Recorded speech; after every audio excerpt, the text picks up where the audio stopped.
kami boleh ada sampai malam ini dalam keadaan sehat, diberkati semua karena anugerah Tuhan. Makasih Tuhan Yesus kalau kami boleh berkumpul di Zoom meeting Menara Doa DKI 1 Tuhan. Kami telah mendengar kesaksian dari Koaseng dan Bro Aciang yang begitu dahsyat, penyertaan perlindungan Tuhan begitu sempurna.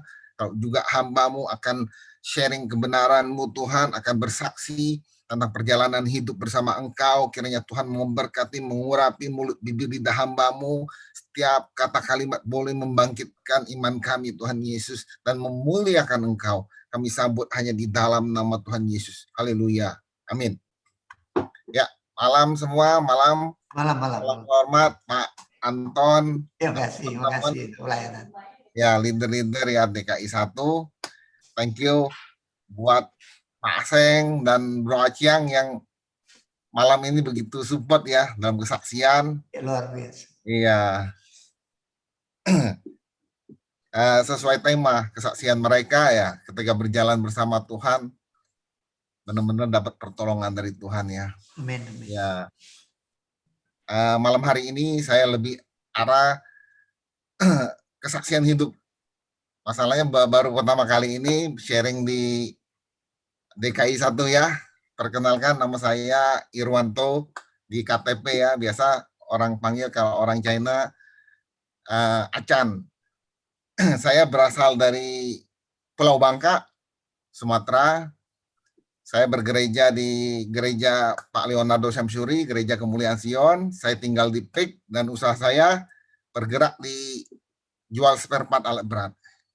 Ya, dua hal yang saya syukuri dalam kehidupan saya. Pertama, ketika saya kenal Tuhan dan menerima Tuhan sebagai Tuhan dan Juru Selamat. Kenapa? Karena dari kakek saya, dari buyut sampai papa saya itu seorang penyembah berhala. Keluarga kami luar biasa penyembah berhala, bukan penyembah berhala aja, tapi papa saya, kakek saya, dan buyut semua keturunan Taipak, keturunan paranormal, dan cukup dikenal di daerah saya. Ya, perjalanan hidup sebelum mengenal Tuhan, waduh, kita dari keluarga yang besar. Kenapa besar? Papa saya punya 3 istri. Dan saya dari anak istri yang paling tua, 9 saudara. Banyak sekali saudara-saudara tiri saya. Dan ketika papa menikah lagi, saya nggak dapat figur seorang papa. Waktu itu saya masih kecil, belum sekolah, papa kawin lagi. Ketika papa kawin lagi, kita ditelantarin. Saya bersyukur punya mama yang pegang kendali mendidik kami dengan benar, luar biasa. Meskipun perjalanannya, waduh, sangat luar biasa. Kita hidup benar-benar susah. Pernah sering makan telur itu, satu telur mesti dibagi 4 orang ya. Buat makan, wah luar biasa. Tapi syukur kita bisa sekolah, bisa sebelum sekolah juga bantu orang tua, bantu orang tua, dan sehingga perjalanan hidup saya masa kecil tuh kurang bahagia, jarang main sama teman-teman, kita lebih bantu orang tua mencari nafkah. Dan singkat kata, saya bersyukur bisa akhirnya lulus sekolah SMA di Bangka. Tahun 1997 saya merantau ke Jakarta. Ketika saya merantau ke Jakarta, saya mau lupain akar kepahitan saya sama papa saya. Dan saya mau mulai baru, mau mulai hidup baru. Tapi ketika dengan ijazah SMA dari daerah tanpa pengalaman merantau ke Jakarta, ibarat kata perang tanpa peluru. Nggak ada pengharapan, lamar sana sini orang nggak mau terima. Tahun 97 awal mulai krisis. Akhirnya lamar sana sini, saya diterima kerja. Itu juga di sebuah dalam gang jual spare part alat berat second. Awalnya jaga toko, tapi merangkap sebagai kuli, sebagai manggul-manggul, alat berat kita tahu ya, berat, tanpa pengharapan. Saya kerja sama orang selama 8 tahun, itu sebelum mengenal Tuhan. Dan selama 8 tahun perjalanan hidup saya, gaji buat saya juga nggak cukup. Sering pinjam cici, pinjam koko, dan saya selama 8 tahun beberapa kali harus dirawat rumah sakit, sering sakit-sakitan. Dan membebani cici sama koko. Dan dalam keluarga itu kayaknya, waduh, saya sebagai batu sandungan dalam keluarga. Saya hidupnya pindah sana pindah sini, ke tempat cici, ke tempat koko. Kalau ke tempat cici di situ kurang kondusif, pindah lagi ke tempat koko karena banyak saudara. Dan terus kayak gitu, nggak ada pengharapan, membebani keluarga. Dan puji Tuhan, akhirnya ketika saya diajak teman ke gereja, saat ini udah jadi istri saya yang mau bawa saya ke gereja. Motivasi saya ketika mau ke gereja untuk dapatin istri saya sekarang, motivasinya. Tapi ketika dulunya saya paling anti gereja. Kenapa? Saya bilang orang gereja ini nggak boleh, itu nggak boleh, sok suci gitu. Kayaknya surga milik mereka gitu. Tapi ketika ada motivasi tertentu, akhirnya saya diajak ke gereja, nggak apa-apa. Saya ikut ke gereja, kalau udah dapat saya akan bawa istri saya ke agama saya, karena agama saya lebih bagus. Apa terjadi ketika saya datang ke gereja, waktu itu ada KKR pelepasan, ada penyembahan yang luar biasa. Saya datang bawa jimat dari papa saya, jimat buat jaga diri. Dan saya mau diwarisin ilmu dari papa saya. Saya sering kerasukan, sering ada apa-apa, pokoknya saya kerasukan. Dan cuman papa yang bisa ngeluarin ilmu itu. Ketika saya datang, ada penyembahan, ada yang nangis-nangis. Saya melihat, aduh, ini aliran sesat. Saya bilang, kok bisa kayak gini? Ini nggak benar. Cuman ketika lagi pendeta lagi pujian, lagi pas sharing, dibilang ada seseorang yang bawa jimat. Dibilang kamu maju ke depan daripada saya panggil kamu. Saya merasa ada 500-600 orang. Nggak mungkin saya dipanggil. Dan benar, saya dipanggil. Di situ saya ditunjuk maju ke depan, diadain pelepasan ilmu saya, didoain, dimusnahin, dan di situ saya ngalamin jamahan Roh Kudus. Dari situ akar kepahitan sama papa terlepas. Dari situ saya dituntun terima Tuhan. Dari situ mulai saya dituntun cara berdoa, cara baca Alkitab. Pulang dari gereja itu saya telepon Koko yang beragama Katolik. Saya bilang, kok kejadian gini-gini, bagus dibilang, kamu terus baca Alkitab, percaya Tuhan, pasti hidup kamu akan lebih bagus ke depan. Dan di situ saya mulai berdoa, saya mulai terima Tuhan, dan ngalami sukacita. Besok-besoknya saya terus ikut, minggu depannya saya terus ikut ke gereja. Saya ngalami sukacita yang luar biasa. Dan waktu itu posisi saya masih tinggal di kos-kosan. Ketika saya berdoa, saya nyembah Tuhan, kayak Tuhan gerakin saya untuk buka toko. Kayaknya ada suara ngomong saya, nggak mungkin hidup saya kayak gini, nggak punya masa depan. Bagaimana kamu bisa biayain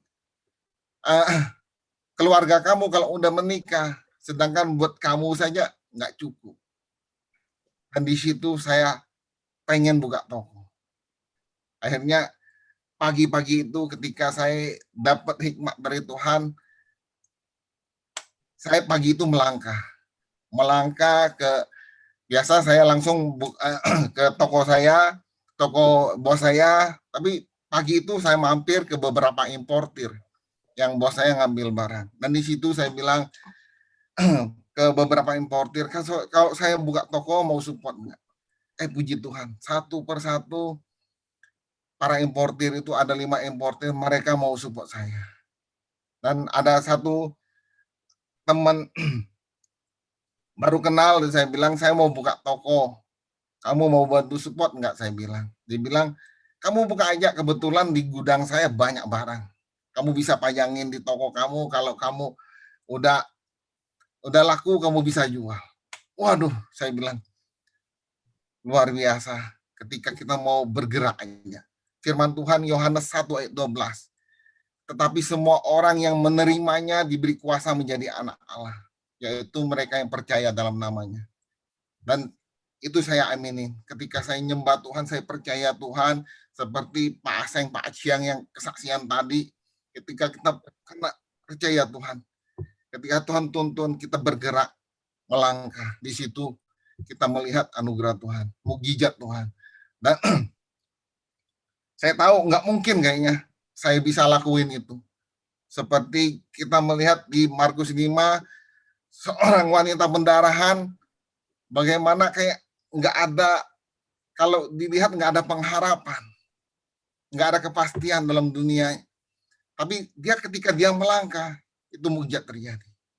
Saya ingat 2004 ketika saya terima Tuhan, meskipun belum dibaptis, saya percaya ketika saya doa, Tuhan gerakin saya, dari situ saya melangkah.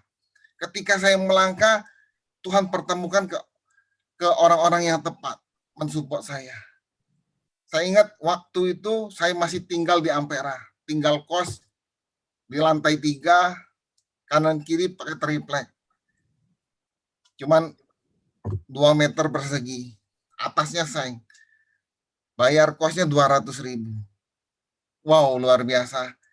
Orang bisa kasih saya utang dengan harga ratusan juta, masih tinggal di kos, nggak ada jaminan.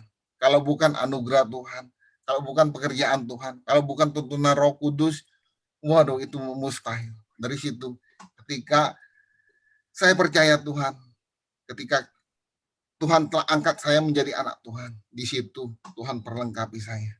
Tuhan yang tuntun, Tuhan memelihara saya. Dan di situ dengan modal kepercayaan, saya bisa buka toko. Saya buka toko di bawah kolong kereta. Waktu itu namanya spare part, Mega Spare Part alat berat, di depan, di antara terminal Sawah Besar sama terminal Mangga Besar. Di situ waktu itu 2004 buka toko, bisa kos, bisa bayar bulanan. Dan di situ saya pinjam sama Cici buat sewa per bulan. Dan di situ saya mengalami kasih karunia Tuhan. Ketika saya percaya Tuhan, Tuhan angkat menjadi anak Tuhan. Dan di situ saya mengalami, dulunya nggak ada pengharapan, udah moyong, tapi ketika kenal Tuhan, Tuhan kasih pengharapan. Dan hal yang kedua yang saya syukuri ketika saya berada di komunitas Full Gospel. Roma 12 ayat 2, janganlah kamu menjadi serupa dunia ini, tetapi berubahlah oleh pembaruan akal budimu, sehingga kamu dapat membedakan manakah kehendak Allah, apa yang baik, yang berkenan kepada Allah, dan yang sempurna. Ketika Tuhan telah berkati saya usaha saya di Taman Sari, waduh, mau kemana-mana itu dunia gemerlap ya, mau berbuat dosa itu, waduh, gampang banget. Akhirnya saya terjerumus dengan pergaulan yang nggak benar. Pertama saya menolak, saya anak Tuhan, nggak boleh. Tapi tiap hari bergaul sama mereka. Samping toko kita sering kumpul, nggak apa-apa, yuk ikut-ikut aja, lihat-lihat. Pertama cuma dengar, akhirnya tertarik, ikut-ikut temenin doang, akhirnya kejerumus. Dan ketika saya terjerumus dalam dosa, saya lupa kebaikan Tuhan. Saya lupa identitas saya sebagai anak Tuhan. Dulunya Tuhan telah angkat saya sebagai anak Tuhan. Saya lupa. Mulai melakukan dosa, seperti Pak Aseng bilang, saya bersyukur enggak seperti Pak Aseng yang udah terlalu dalam. Untung saya dijangkau di Full Gospel. Sudah dijangkau duluan di Full Gospel. Dan di situ akhirnya Tuhan izinkan keluarga kami sering ribut-ribut dan usaha saya mulai tagihan susah ditagih, saya berantem sama istri. Ketika saya berantem sama istri pulang-pulang, saya terus nyalain istri. Saya lihat kelemahan istri gimana mana-mana, saya sering komplain, anak sakit saya nyalain istri. Ketika saya ngomel-ngomel, saya bentak istri, ngomong keras sama istri. Istri kalau saya omel-omelin dia masuk masuk kamar mandi, tutup pintu, berdoa sama saya. Saya biarin aja. Orang saya yang cari duit, pembelaan. Itu terus berlarut-larut. Akhirnya Tuhan izinkan masalah demi masalah yang harus saya hadapi. Dan saya dulu sering entertain customer dengan harapan mendapat orderan banyak, pembayaran lancar. Nggak taunya orderan banyak, pembayaran sulit. Cash flow saya terganggu. Dan di situ saya mengalami titik terendah dalam usaha saya. Dan di situ hidup saya kacau. Dan puji Tuhan saya bertemu dengan seseorang yang membawa saya ke wadah full gospel. Ketika saya curhat sama dia, dulunya teman nggak benar juga, tapi puji Tuhan dia udah jadi presiden chapter. Saya bilang Tuhan nggak adil, kok nggak berkati saya. Mana Tuhan gitu? Saya argumen sama dia. Cuman dia ajak saya, yuk kita malam saya ajak kamu makan-makan. Saya dengan semangat 45 datang dengan harapan dia mau bantu saya. Ketika datang ke restoran, saya lihat, waduh, yang datang itu ada 3 meja. Bagaimana ngedumel sendiri dalam hati, bagaimana mau ngomongin masalah saya kalau banyak orang kayak gini. Ketika setelah itu masuk ruangan VIP, ada doa, ada penyembahan, terus ada kesaksian seperti Pak Aseng, Pak Ciang kesaksian. Dan di situ saya baru sadar selama ini saya sudah terlalu jauh melangkah. Dan firman Tuhan berkata, mengapa kita nggak diberkati Tuhan, sedangkan teman kita yang Tuhannya Tuhan Yesus juga sangat diberkati, karena kita masih kompromi dengan dosa, kita masih berjalan dengan dosa. Dari situ kayak saya digampar firman Tuhan, dan di situ saya komitmen minta teman-teman doain saya mau berubah, mau bertobat. Dan di situ pulang dari full gospel, saya bicara sama istri, saya mau bertobat. Istri pertama cuek, udah lagu lama, udah sering kamu ngomong gitu diulang-ulang gitu. Tapi puji Tuhan, ketika saya ajak dia berdoa, bangun mesbah doa, di situ ada pemulihan, saya berjanji pada Tuhan, dan di situ ketika pemulihan keluarga terjadi dan berkat Tuhan mengalir. Dulunya ketika kita mau pergi ke toko, waduh, kita udah ribut, buka toko nggak ada yang belanja. Kita udah isi PO, udah 90% deal, bisa batal kalau bukan dari Tuhan. Tapi ketika saya gabung full gospel, saya komitmen untuk hidup benar dan kita bangun lagi mesbah doa. Dan dari situ tiap ke toko, tiap mau kemana-mana, istri pasti doain saya, peluk cium saya baru saya berjalan. Sampai sekarang saya lakukan. Dan di situ mulai tingkap-tingkap langit dibukakan. Dulunya barang-barang saya udah silovo ya. Udah berapa tahun nggak ada yang mau beli, mau dikiloin. Wah luar biasa, ada yang mau beli dengan harga yang bagus. Dari situ mulai berjalan lagi toko saya. Mengalami kasih karunia Tuhan. Dan saya dikirim customer, saya nggak tahu dari mana. Waduh, dari situ baru ada perkenanan Tuhan.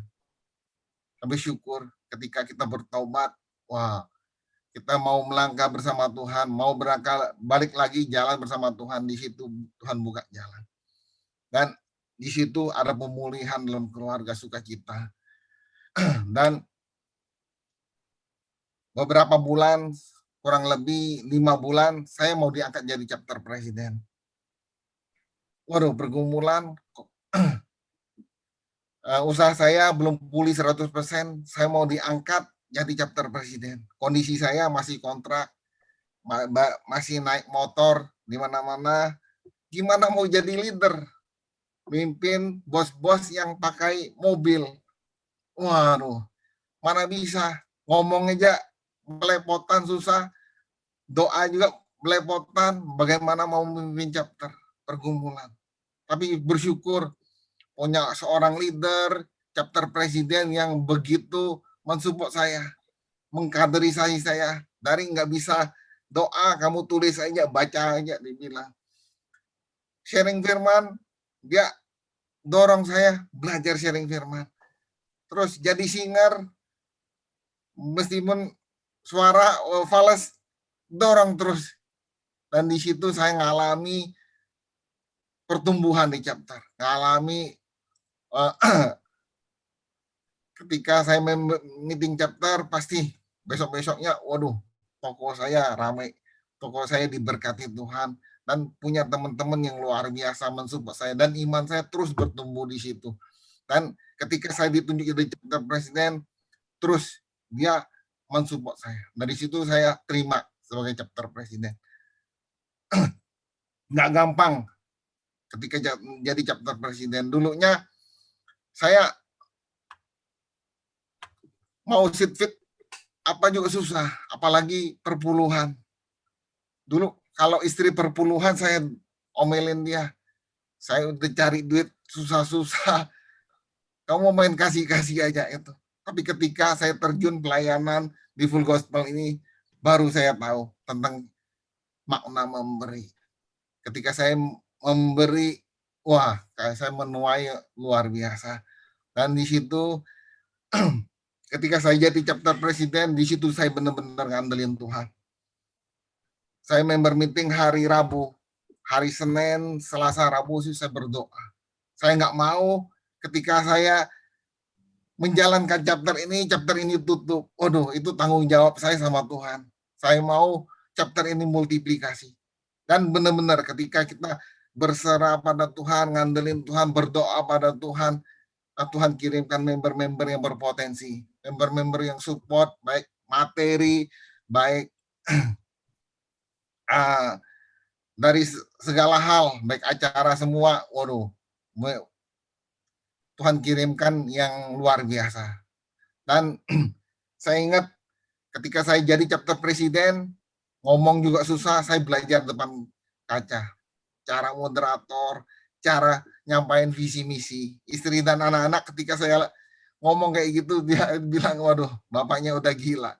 Tapi ketika saya lakukan itu buat Tuhan, wah, dari situ Tuhan terus buka jalan dalam pelayanan. Dan Tuhan kirimkan baru percayakan jiwa-jiwa untuk saya bina. Dan di situ terjadi multiplikasi di chapter seperti Ko Aseng bilang. Ketika satu orang menjalankan chapter, wah banyak. Ketika kita jangkau satu orang, waduh seisi keluarga diselamatkan. Sukacita dalam keluarga. Itu yang saya alami. Dan mulai saya terjun pelayanan dan Tuhan mulai berkati saya. Dulunya ketika jadi chapter presiden masih naik motor, belum diberkati, masih toko masih ngontrak dan toko masih ngontrak, rumah masih ngontrak. Tapi saya setia melayani Tuhan di wadah ini. Dan ketika saya melayani Tuhan dengan sungguh hati jadi chapter presiden, mulai Tuhan percayakan berkat Tuhan juga. Dan saya bisa beli rumah, saya bisa beli toko, saya bisa beli mobil, dan pernah dapat undian mobil juga dari Bank Mandiri. Meskipun saldo saya nggak banyak, tapi itu ketika Tuhan berkenan atas hidup kita, ketika kita benar-benar berjalan bersama Tuhan, menjadi anak Tuhan, wah itu perkenanan Tuhan. Dan saya tutup 2012 kesaksian tentang hidup saya ketika saya melayani mau diangkat jadi regional director RD, saya mengalami 3 hal yang hampir membuat saya keluar dari pelayanan. saya mau fokus untuk benahin masalah-masalah yang saya hadapi. Pertama, adik saya kena hepatitis C. Kita tahu hepatitis C nggak ada obatnya. Tapi puji Tuhan, ketika kita rembukan 9 saudara, akhirnya kita obatin adik dengan doa, akhirnya luar biasa, berobat selama 6 bulan, sembuh total sampai sekarang dari 2012, dan dia sudah punya anak, semua sehat. Itu luar biasa. Dan kenapa Tuhan izinkan kita 9 saudara udah nggak harmonis, udah lulu gua-gua. Tapi ketika adik sakit dan kita mulai rembukan, patungan, akhirnya puji Tuhan sampai sekarang tiap bulan itu kita ngadain arisan. Kita bisa berkumpul lagi. Dan puji Tuhan banyak saudara ya ada yang bertobat juga gitu. Wah, luar biasa. Dan hal kedua, 2012 juga saya punya 3 toko mau digusur waktu zamannya Ahok 2012. Akhirnya digusur juga tanpa diganti. Pertama komplain sama Tuhan, kok untuk Tuhan kasih mau Tuhan ambil lagi gitu. Akhirnya saya doa-doa cari toko. Toko agak jauh dari pasar. Dan ketika saya udah DP, saya baru sadar ketika kalau secara dunia kalau saya pindah di situ, otomatis omset saya pasti turun jauh dari pasar, susah dapat customer baru, dan pasti customer lama itu pasti pada pergi. Dan dengan pergumulan itu saya berdoa pada Tuhan, benar-benar berdoa pada Tuhan, minta teman-teman juga support doa. Dan puji Tuhan ketika saya benar-benar ngandelin Tuhan, bulan pertama aja ketika saya pindah ke ruko itu omset saya 2 kali lipat. Wah, saya melihat kadang-kadang sebelum kita dapat Tuhan berkati kita, kayaknya kita melihat, oh kok Tuhan jahat, Tuhan gimana, tapi ketika kita benar-benar ngandelin Tuhan, kita ngalami kasih karunia Tuhan, baru kita bersadar, oh Tuhan mau kasih yang lebih baik buat kita. Kadang-kadang kita belum terima udah komplain sama Tuhan. Dari situ saya banyak belajar, terus berjalan bersama Tuhan, terus dengar tuntunan Tuhan, dan ujung-ujung pasti Tuhan memberikan yang terbaik buat kita. Dan yang ketiga, saya punya anak umur 2 tahun, 2012 kejadian berturut-turut dokter vonis gejala autis, nggak bisa ngomong, nggak bisa connect sama kita. Kita panggil juga dicuekin, udah teriak-teriak doang, nggak ada respon. Akhirnya kita konsultasi ke dokter psikiater anak, rujukan dari dokter anak, dites bahwa anak saya kena gejala autis katanya. Ketika dokter bilang begitu, saya tanya ke dokternya, dok, anak saya bisa sembuh berapa lama? Dan bisa pulih 100% nggak? Dokter nggak bisa mastiin. Ketika dokter nggak bisa mastiin, saya nangis. Saya, waduh, sedih banget tuh. Udah males pelayanan, males kerja. Kok bisa Tuhan izinkan masalah demi masalah yang menghimpit saya. Dan ketika kita adakan doa per Ardi, ketika saya mau diangkat jadi Ardi, saya malahan bukannya senang, nangis. Saya cerita pergumulan.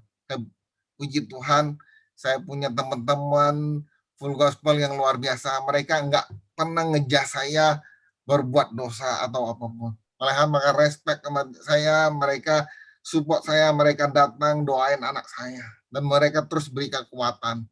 Dan saya terus ngandelin dokter itu. Terus terapi sama dokter itu. Nggak ada perkembangan.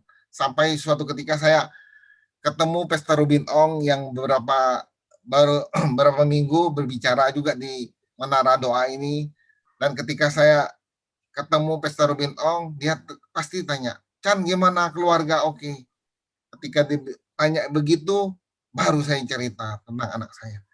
Dibilang satu hal yang dibilang ke saya, Chan, kamu percaya Tuhan? Saya bilang, iya Pastor, saya percaya Tuhan. Ayo, kamu ngandelin Tuhan. Kami doain tiap malam, perkatakan firman Tuhan. Pasti Tuhan jawab.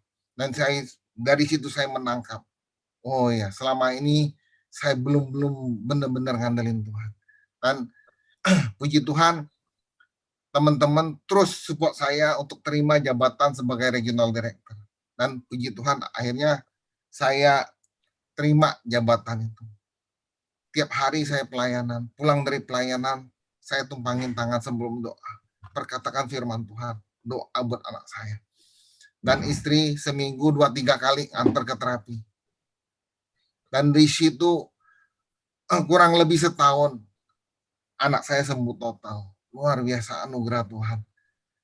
Dari nggak bisa ngomong, waduh apa sekarang udah bisa, apa juga mau ditanyain. Dan akhirnya saya sekolahin, dan puji Tuhan dia bisa ngikutin semua. Dan nilainya, waduh, ada 80, 90, ada 100. Waduh, saya bersyukur pada Tuhan. Dan saya bersyukur ketika saya terus melayani Tuhan, utamakan Tuhan. Dan di situ saya melihat anugerah kebaikan Tuhan terus memenuhi saya. Dari situ terus saya pelayanan di Full Gospel. Kenapa saya terus pelayanan di Full Gospel? Karena saya tahu di wadah ini Tuhan terus menempatkan orang-orang yang terus mensupport saya, memelihara iman saya.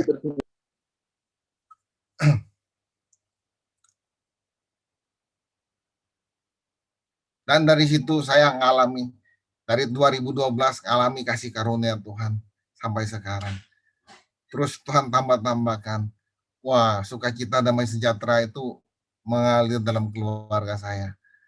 Dan saya tutup kesimpulan sharing saya malam ini. Pertama, kita perlu menyadari identitas kita sebagai anak Tuhan.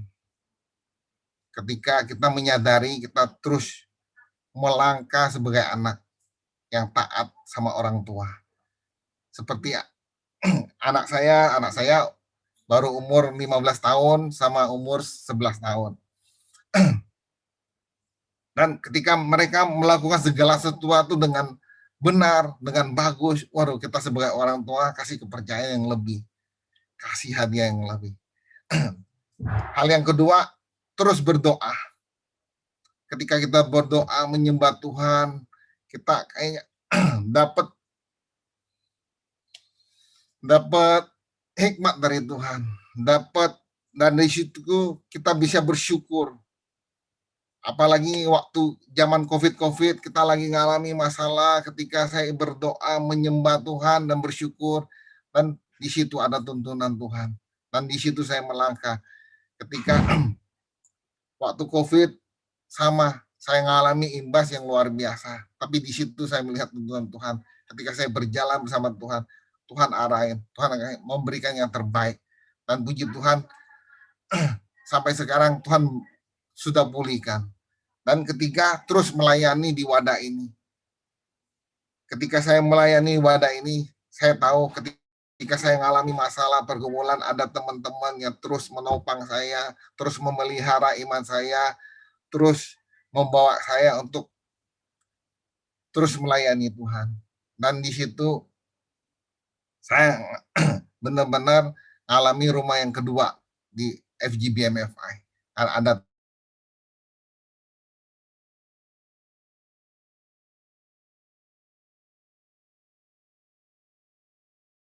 malam hari ini terus berjalan dalam Tuhan. Ya, makasih. Ya, thank you. Banyak Pak NPB kita, brother ya. Muda tapi udah luar biasa Tuhan pakai. Saya silakan ke Pak